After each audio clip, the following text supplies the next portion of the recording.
Joining us now, we have Bloomberg News senior White House correspondent Josh Wingrove and our Middle East reporter Dan Williams. Dan, I want to start with you. CENTCOM is saying the overnight strikes were to swiftly punish Iran for the death of those 2 American service members at that airbase in Jordan. Can you just kind of give us a layout of what we know happened overnight? There's also been some mixed messaging. This morning, there was an alert from the U.S. Embassy in Jordan saying that the airport and some other facilities there had been evacuated due to security concerns, and we now have a headline crossing the terminal saying Jordan is saying that is not true. So we're not quite sure what's going on there, but tell us what else is going on in the region. Good morning. Yes, there's some mixed messaging from Jordan. No doubt there's a great deal of consternation there.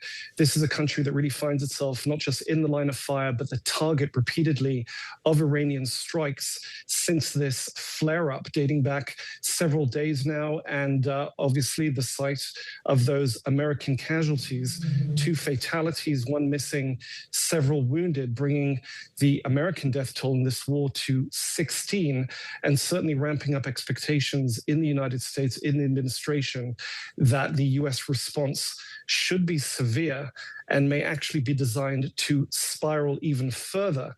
As for where I am right now in Israel, this country, despite having launched the war with the U.S. on February 28th, has been sitting out this resumption of hostilities between Iran and the United States. There may be several reasons for that, and it may soon end. The Americans are now openly deploying refueling jets to Israel. There was some stationed here, but some had been withdrawn or relocated. Latest reports from Israeli media, there could be as many as 100 U.S. refueling jets on their way here now, which suggests something very big is in the offing, and in fact, that Israel could find itself involved one way or the other. As for the overnight strikes, the Americans seem to be hitting more and more inland in Iran and also in the Strait of Hormuz, which obviously is the choke point, is the focus of this latest flare-up. I think historians will look back at this and may even call this the War of Hormuz rather than the Iran war. It would seem that either side, the 2 main parties now waging this war, Iran and the U.S., want to have the final say as to who does, and more importantly, does not control and call the shots over international traffic in that strategic waterway. I want to turn to Josh Wingrove in the greater Bedminster area, traveling with the president as he gears up for executive time, which I think is slated to start at 8 o'clock Eastern time. Josh, let me ask you about what we've heard from the president in recent hours. I know News Nation got the president on the phone, and I'll quote here from a piece on News Nation's site. Asked about Iran's announcement that it was no longer abiding by a U.S.-Iran memorandum of understanding, Trump replied, quote, "I couldn't care less," which prompted a response on Twitter from the Supreme Leader, indicating here that the signature of the U.S. president is utterly worthless and devoid of credibility. So we see the back and forth militarily, the back and forth rhetorically, as well. Just picking up on what Dan said a moment ago, that something very big seems to be in the offing here. What do we know of the U.S.'s plans going forward? You've had radio silence over the weekend, really, other than those brief remarks you just read out from the president. So there is, I guess you could call it a strategic ambiguity publicly in the position that the Americans are taking out. The CENTCOM statement had some phrasing that I think is notable, whether it's a head fake or not, but they talked about holding account the members of the Revolutionary Guard Corps who took on this attack. Trump has in the past distinguished between Iran doing stuff, its leadership doing stuff, and individual factions doing stuff. So that phrasing could mean nothing, or it could be them kind of leaving a off-ramp, if they ever were to want it, to chalk up some of this stuff to sort of, unnecessary or fluke kind of actions. But Trump himself was sort of, keen to wrap this up. Now he seems keen to let it keep going. We just simply don't know how long the runway on that is going to be. Of course, we've seen relief on gasoline prices here in the U.S. That has been the key political pressure point for the president. As long as that remains the case, I don't expect we'll see a lot of Republican lawmakers in particular speaking out or calling for some kind of return to the table to restore the ceasefire. Dan, you mentioned the concern about the next phase of the war. I was talking to some folks in the region today. They've been getting a lot of signals from their security folks that this is nowhere near over. And they flagged something that you said you'd seen on Israeli TV last night, that they're so worried about this next wave of attack and what it's going to look like, especially regarding drones, that Israel is considering banning even civilian drones for a prolonged period of time. Is that realistic? And what does that mean for where this could be going? I think it's going to be a tall order. There is a small but muscular cohort of amateur drone operators in Israel. However, given that the Israelis have bled, their soldiers have suffered and died in many cases in southern Lebanon due to Hezbollah's very effective use of drones of the kind you could buy at high-end toy stores, specifically drones that are operated with fiber optic cables, which basically defy traditional electronic jamming. The Israelis are worried that this could spread elsewhere. There are unconfirmed reports that even in Gaza, despite Hamas being very much on the back foot there, they have been receiving such drones into their very rudimentary arsenal. There are worries it could be in the West Bank as well. And indeed, Syria, which doesn't have open, peaceful contacts with Israel, but nonetheless finds itself on the same side as Israel against what's known as the Iranian axis, Hezbollah and the like, announced just 2 days ago that it had stopped on the way in from Iraq a truck full of these drones that were intended for Hezbollah in Lebanon.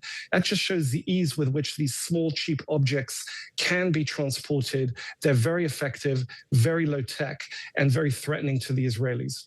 I want to play a bit of sound here from Kay Bailey Hutchison. She was, of course, a senator from Texas and then the U.S. ambassador to NATO, and she and I sat down together at the Aspen Security Forum a few days ago, and we talked about kind of the prospects of further negotiations going forward, the difficulty of that in light of what's happened with this memo of understanding. Let's take a listen to what she had to say about how she sees the path forward.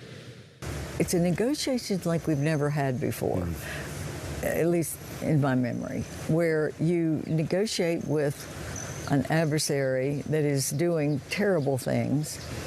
You think you have an agreement, and it's not an agreement on the other side.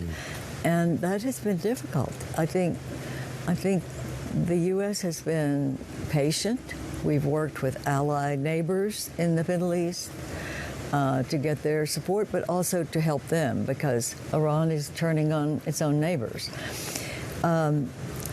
And I think the president's patience is wearing out, that's for sure. And I can tell you Congress's patience is wearing out. And so I think we are going to have to see maybe more bold measures to just finish this job. Military measures. It could have to be military measures. And I think the president has shown that he doesn't want to do it. He doesn't want to kill people. He doesn't want to put our troops in harm's way. But when you can't rely on even a memorandum of understanding, you've got to start looking for other measures that would make a difference. Josh Wingrove, I want to go to you on this point. So we have a president who, for his entire career, has been a very proud deal maker, and I'm curious sort of how he sees what's happened here, or your sense of how he sees what's happened here, putting his son-in-law, his trusted friend and advisor, in charge of doing this negotiation, and now seeing it fall apart in the way in which it has. Any indication from him of how much frustration he has and what the path forward might be, aside from military action that we've seen in recent days? And as vice president. Yeah. You know, there's a lot of people wrapping their arms around this thing right now. No, he has not betrayed any of his frustration publicly. I agree with her comment about him losing patience with this, but Trump in the past, that kind of can go two ways, right? That can either be escalation or him kind of, you know, throwing his toys on the ground and walking to another thing for a little while. And we just simply don't know where that is going to land. So I don't want to speculate too much. I think, though, the political question here is tricky for the president. He has repeatedly noted that Iran's Navy is destroyed, that their Air Force is destroyed. He's cast them as sort of completely militarily defeated. So for the average viewer back home, you know, Americans who are sort of tuning in and out in their day-to-day lives, you would forgive them for being confused as to why this is still dragging on and why this is presenting such a thorny situation for the American forces in the region. And so the longer this drags on, I think the more those questions grow. And again, I think the energy prices are going to be a super key driving political factor. Trump is, of course, as every domestic viewer knows, trying to hold on to the House in particular, the Senate as well, of course, in these midterm elections, and trying to defy history and kind of pulling out all the stops to do that. And I think that will remain a big political calculus for him, including whether he has the vice president re-engage, whether he himself re-engages, whether they ramp up strikes, whether they consider some of these reported limited options that we've seen, including, you know, potential targeted boots on the ground scenarios on Carg Island or whatnot. I think all of this is sort of hanging under a complicated political landscape for him. Dan, adding to the politics, I want to talk about the politics of the region right now because the State Department has issued this travel warning saying it advises Americans worldwide and especially in the Middle East to exercise increased caution. Groups supportive of Iran may target other U.S. interests overseas or locations associated with the United States and or Americans throughout the world. This administration focuses a lot on the military power, but regional allies have tried to ramp up the soft power, the diplomatic power, because it is very hard for the U.S. right now to exercise that in these embassies, which have essentially been on lockdown since this conflict began. Can you talk about the safety of these installations around the region and also civilians? I think about these places like Dubai, like Abu Dhabi, that had this image of being safe, gleaming cities on the hill, and what that's doing for them and for their economies. I think the sense of safety in those sites, those metropolitan sites, have been very popular, not just for those involved in international finance, but tourism. Confidence has been shaken already during the course of this war. I think there was some surprise, including those countries, that they came so quickly under Iranian retaliatory attacks, including against civilian targets, hotels and the like. This warning would not be especially surprising there. I think those countries have weathered the damage, perhaps trying to keep on top of whatever renewed reputational damage there might be in the wake of this latest U.S. warning. What we're really seeing here is a reference to second-tier, downstream terrorist retaliation, subnational, perhaps international, as a result potentially of Iran running out of traditional upfront military options in the face of a much more powerful U.S. foe and, until recently, Israeli foe as well. It would appear the Americans, perhaps the Israelis too, have intelligence indications that Iran or Iran's supporters worldwide may be preparing to resort to this. That may be part of the reason for the reported evacuation of that southern Jordanian port in the Red Sea, which, by the way, is right across the water from Eilat, Israel's Red Sea port. As you noted, the Jordanian state denied what the U.S. Embassy had said about the evacuation of that port and the nearby airport. Nonetheless, it shows that really they're taking no risks here. That could, and in fact it has in the past, been the target of terrorist attack, a mortar attack, I think some 12 or 14 years ago. Josh Wingrove, very quickly here, set the table for us. What does the rest of this weekend look like for President Trump? He's in New Jersey to hang out at his property, but also to go to this big game scheduled to take place a little later. Yeah, he's going to.